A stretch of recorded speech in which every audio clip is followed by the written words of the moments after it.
Hello there everyone. Today we're gonna tie this. This is a pike fly, but it's actually a pattern that I used for Dorado in Argentina, and that was a fantastic, fabulous, great trip. We had a lot of fish, even though it was the low season, and we got home just in time before all this Corona stuff. So that was really great. But this is one of the patterns that proved the best over in Argentina, and as you can see with this fly. This one really caught a lot of Dorados, or maybe just a few. I can't recall actually, but Dorados are have very rough teeth, and they mangle a fly beyond recognition. The piranhas are even worse. But well, that's a tale for another day. This is the same type of fly as that. And this is something I'm going to use a lot more in my pike flies from now on. It consists of a lot of very lively materials that really has nice movement. Then it has a deer hair head with some weighted eyes, some metal eyes, to give this a nice buoyancy move in the water. A really cool way of doing things, and a style of flies that I'm going to use more and more. I think because of the very nice movement, and it's not that difficult to tie. So basically some cool new types of flies, of pike flies, that I haven't done so before, but something that I'm gonna use a lot more in the time to come, because these have an insane movement in the water. A lot of ostrich, a lot of feathers, and some bucktail, and that's basically and of course a bit of flesh and stuff like that. That's basically what this fly is composed of. So now we're off to tying the fly, and I'm looking forward to that. So here goes. Okay, so let's get started. Here I have attached an Ahrex light predator. This is a size 6.0. If you're going to tie this for Dorado, I suggest you use another hook, because that is quite a lot stronger and has a more thick wire. But for pikes this is fine, but for Dorado, because of the current and stuff like that, I would recommend the not the light predator, but just the predator Ahrex hook. That was the one I used in Argentina, and that really worked well. The first thing we need to attach is a pair of eyes, and these are pocket eyes, but if you are anywhere else than in Denmark, you're probably allowed to use lead eyes, and these works really nice. This is pocket eyes. They are made from brass. They add some quite nice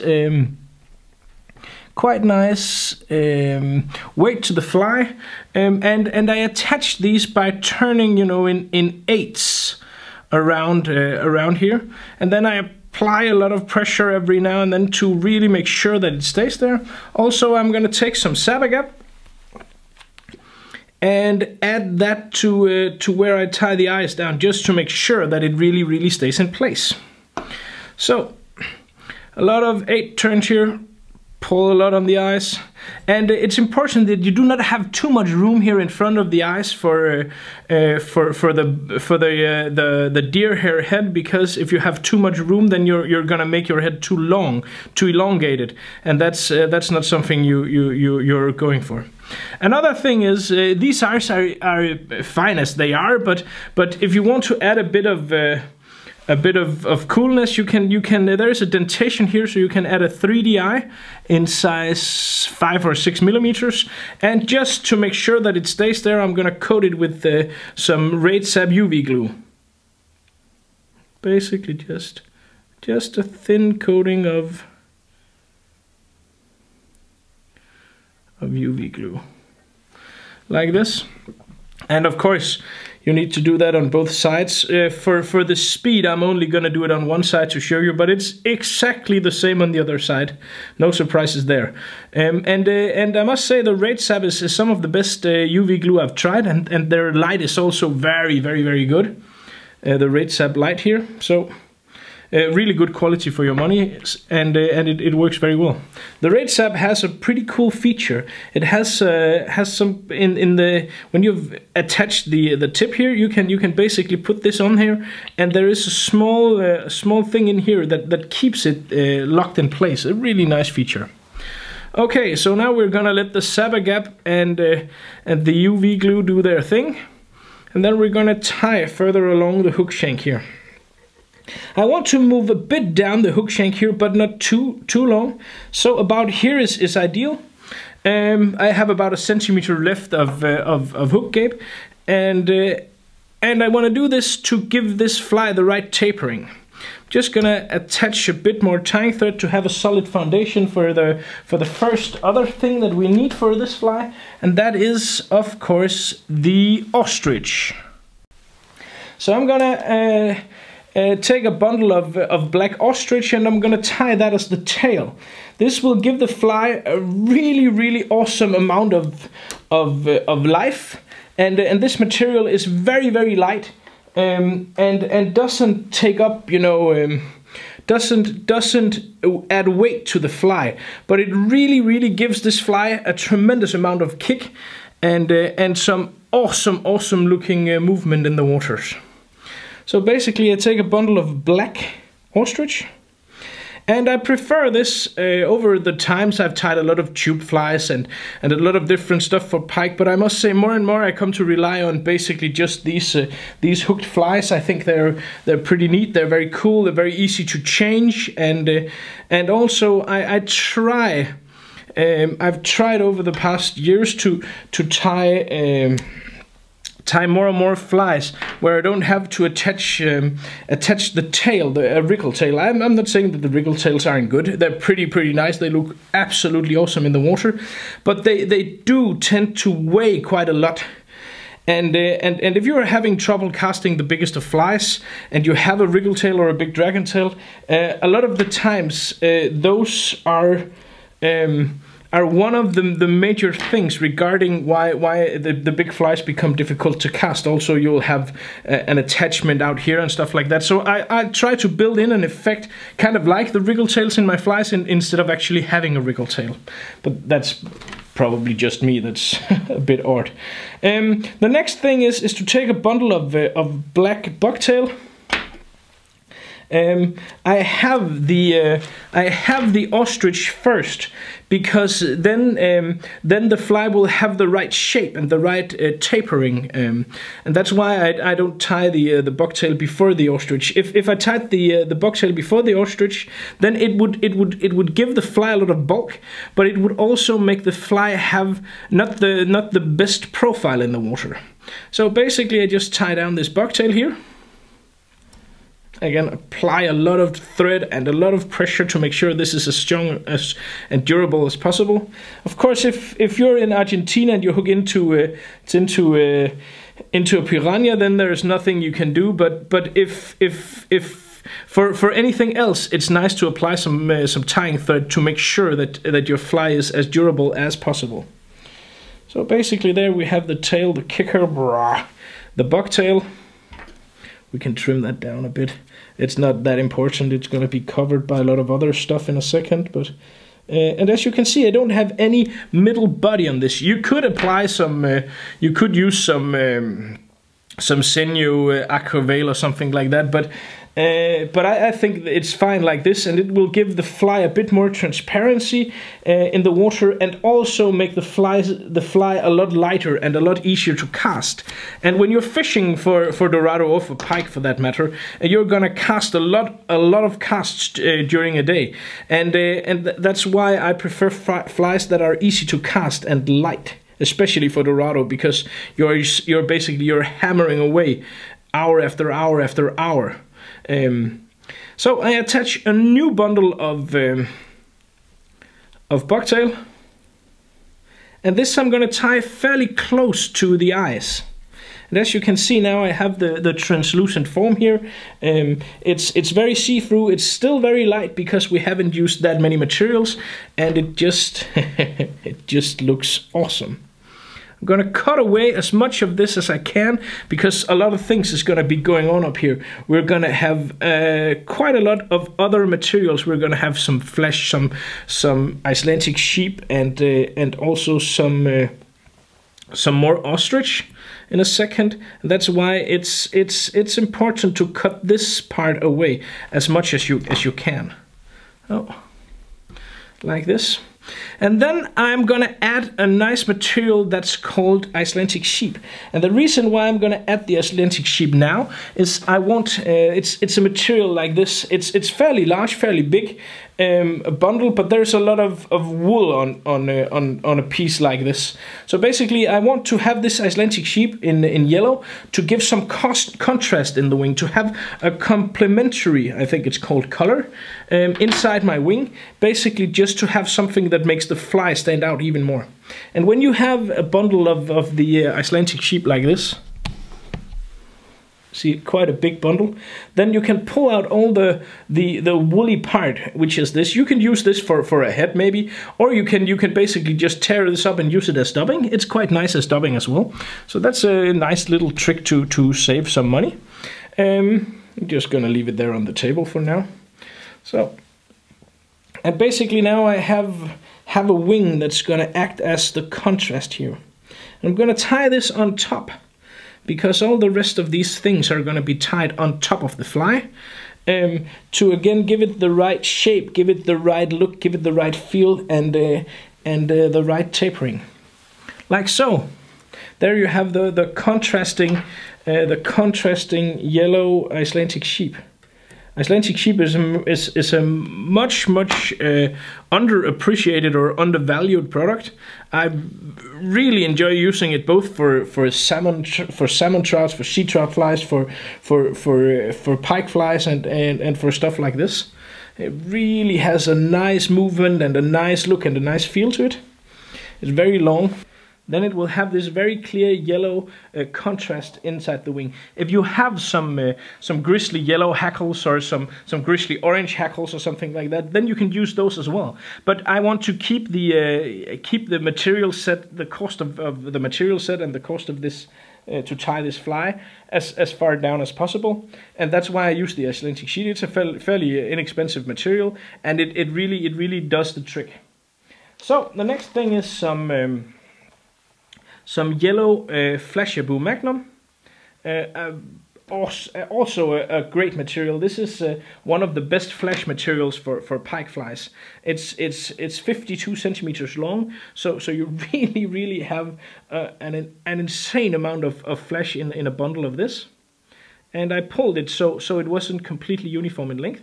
I want this to maybe be a bit longer than the ostrich we tied in the first place. So this will be kind of like, also it will sparkle a lot out in the water, but also have kind of like a flash effect down in the tail. Cut this away like that, and then we're gonna add the second to last touch beside the head.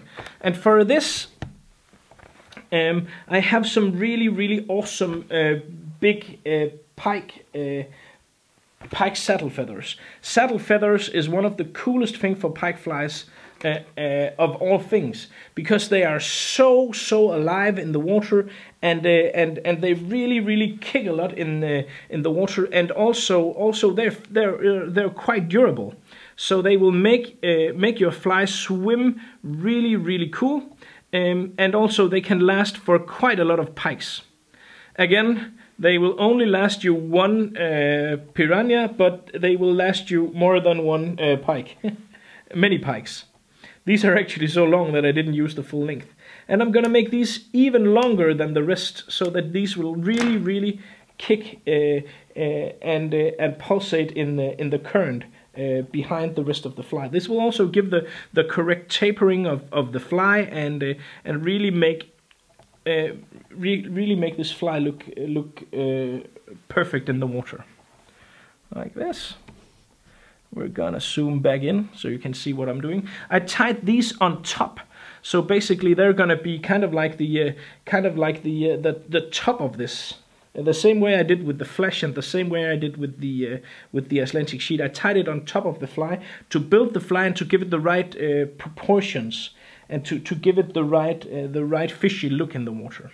The last thing for this is to add a bundle more of the ostrich hurls, and this is basically to give it even more movement, but also to have kind of like a corona or a halo up here of ostrich, so that that the fly comes more together and looks more uniform, and also to give a good transition from the deer hair head to the rest of the fly. And this should not be as long. This should not be as long as the tail, and should not be as long as the saddle feathers. This is just such an awesome pattern. Thank you, Christian, for giving me some of these. This is just an awesome pattern. And you can see I really use a lot of tension here to get the and if you look at it now, just like this, then this is actually a really cool looking fly. You can definitely fish it like this, and it would be great. It would work very great like this. But the deer hair head we're gonna make in a second is gonna make it look even better. There's one thing that's important to do before you do the deer head, and that is to add the eyes. So basically, these pocket eyes, they have a small dentation where you can add a 3D eye if you like, and I like that. It's not something that's really important, but a 5 or a 6 millimeter eyes here, but it's gonna look awesome. And well, I'm gonna have to take some snapshots for YouTube for this, so of course I'm gonna make this file look as delicious as possible. So I'm gonna take a bit of, I just added it into the groove on the pocket eyes here. If you have lead eyes or something like that, you'll have something that has a pupil on there already, then you don't need to do this. But for these, this looks good. And then to make sure that it stays there, I'm just gonna apply a small amount of red sap UV glue on top. The red sap is an awesome product, the best UV glue I've tried, and I'm very fond of that. So that was the first side, and then I'm gonna do the same thing on the other side. These pocket eyes are large, and for the large, a 5 or a 6 millimeter eye will fit in there.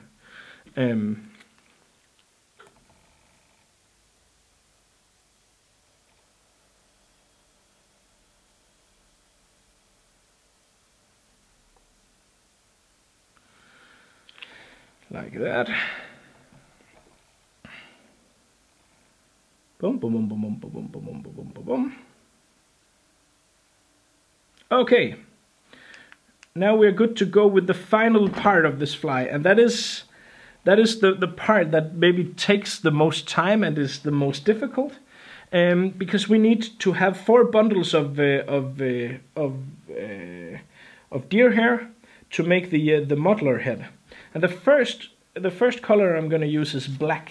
I'm going to take a bundle of black deer hair, and I just have the deer hair like this, and then I put it so it is the tips are pointing backwards, and I want them as far backwards as possible, because then they're going to make up a really nice transition between the modeler head and the rest of the fly. And I make 2 very careful turns before I apply some pressure.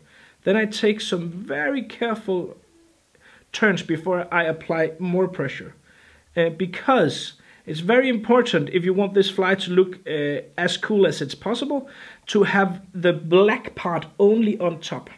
And then I'm going to look from the front here, and I'm going to check that the black deer hair is only on, I'm going to show you, is only on half of this. I don't know how easy that is to see, but the black deer hair is only on top now, and only it's 180 degrees, so it's half a circle. It's on the top half of the circle here.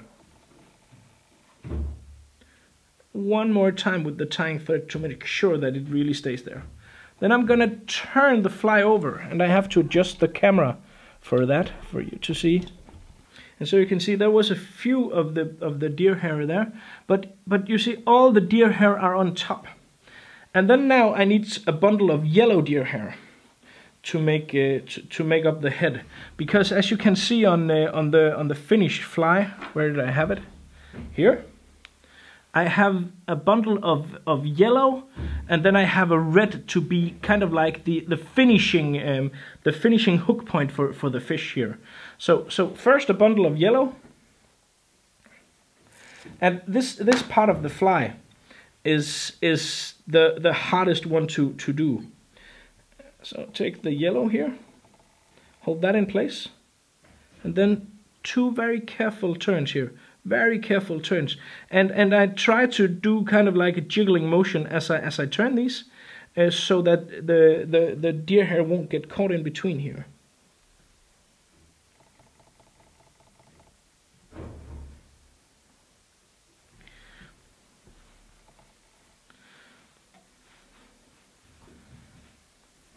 And then when you have that, support it and pull on it.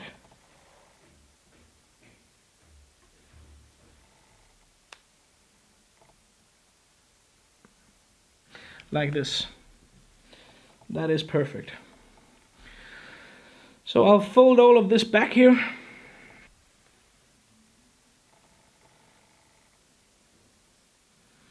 And try to see if you have a deer hair that is in the wrong location, and then just move it.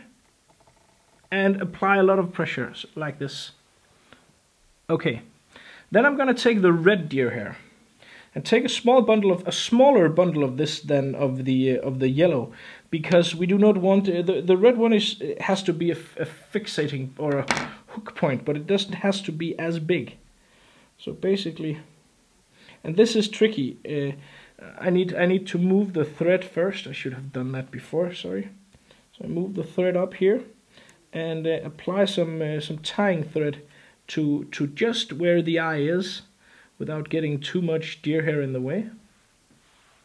And then I take this smaller bundle of red deer hair, and then I've changed hands. I've changed hands on the bobbin to try to get the deer hair without getting any of the black, to get the deer hair in here. I'm just gonna see if I manage to pull this off. Gonna look from the front here, and if you have only made 2 or 3 turns of the tying thread, you can actually hold the deer hair and look at it, and then make a couple more, fold the black back, make a couple more turns, and then pull on it so it stays in place, and it's strong and it's durable. I'm gonna show you how it looks from your side.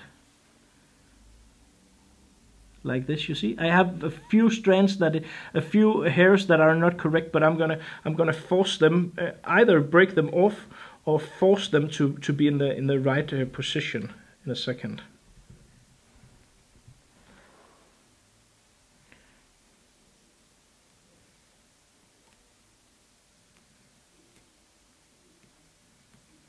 Because, well, as I said, this is for YouTube, so I better do good. I better do my best.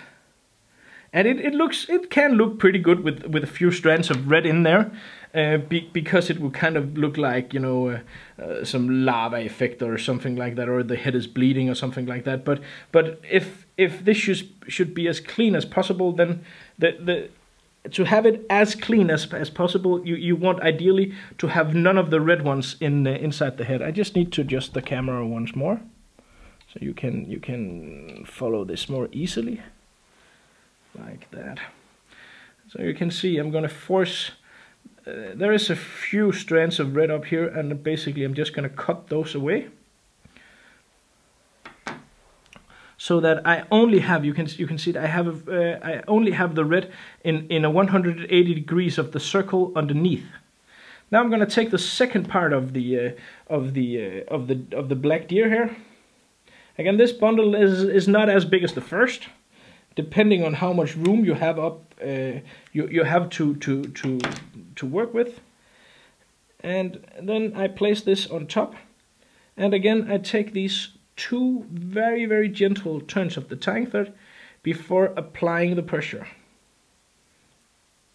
Careful not to get too much in the way here, like this. And it looks good on my side, but if it looks good on your side, I can only check that in a second. I have a few red strands that try to follow up into the black.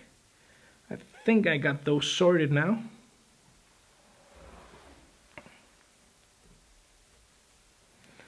Perfect. This looks absolutely perfect.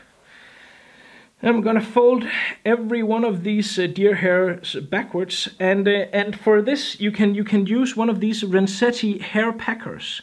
These are very good for packing the hair, and also if you make poppers and stuff like that. So basically I'm gonna apply a bit of pressure. That was a bit too much. I got that to move, or was that too? No, that was actually perfect. So I just moved everything. I moved everything a bit back, and that cleared up the eye here. Made the eye easy accessible for me. So I'm gonna hold everything back. That's easier said than done. And then I'm gonna make my whip finish.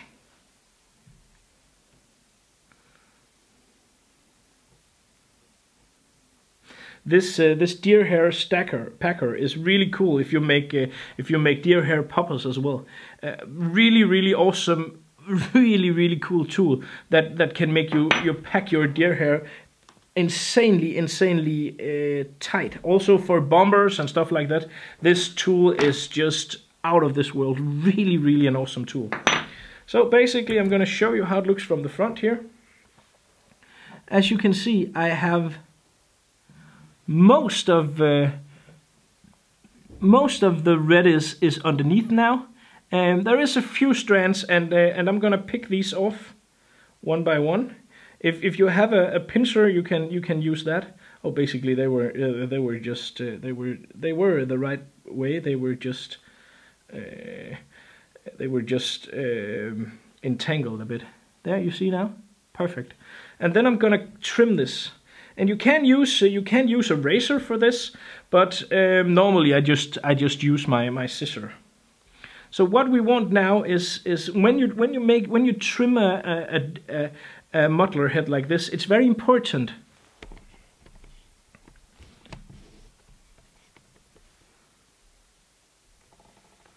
It's very important that you only cut upwards. You can never cut down like this, or you can never cut from behind like this. If you do that, you'll ruin the shape of the head.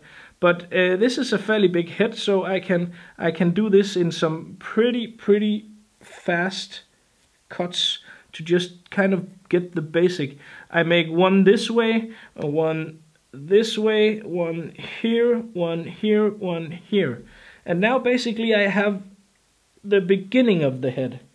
And if you've played around with bucktail before, you will know that that this is quite messy. You'll know what to expect. So if you can, then do this outside, or because even a waste basket like this I have attached to my vise. This is a cool thing. If you don't have one of these, by the way, you should get one. One of the best thing I ever bought for my vise. They're fairly inexpensive, and they really help you clean your messes. Help you with your messes.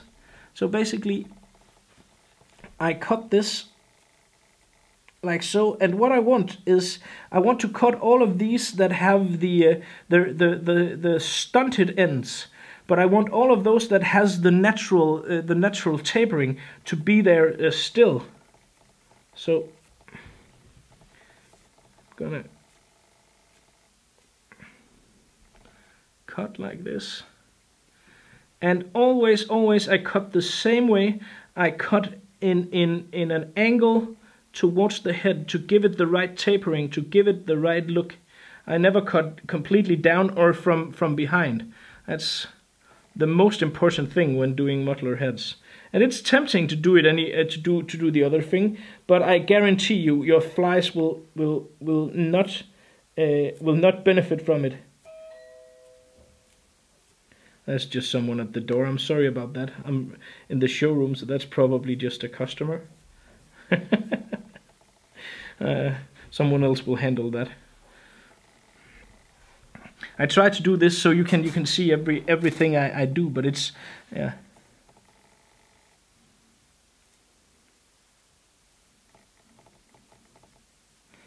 And the thing about the deer hair is it contains a lot of air. And this air is a nice thing because it will give this fly, even though it has quite a lot of weight with the eyes, it will give the fly a nice buoyancy and make this fly really move erratic in the water. So it will make the fly move from side to side and also balance a lot in the water. And tied like this, it will last to quite a lot of fish.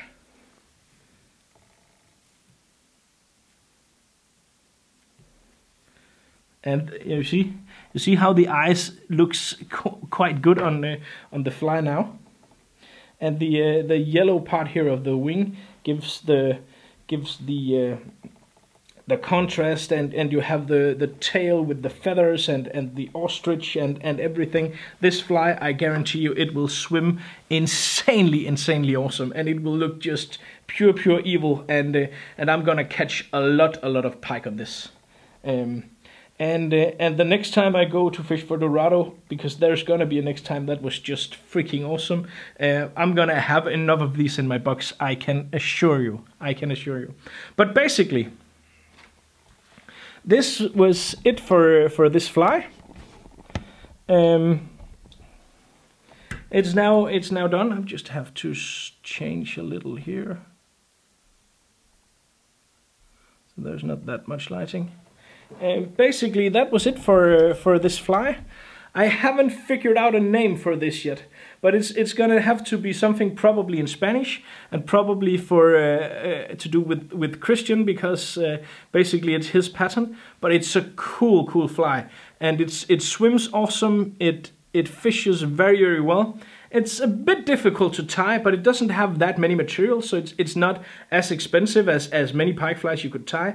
And of course you can vary this in a million different colors, and it will perform in any variations that you would wish to tie this in, because basically the idea of this fly is to have a fly that moves some water, swims great, and has a tail part that really kicks off, and this one does. They're coming for you. As always, if you haven't done so already, then please subscribe to the channel.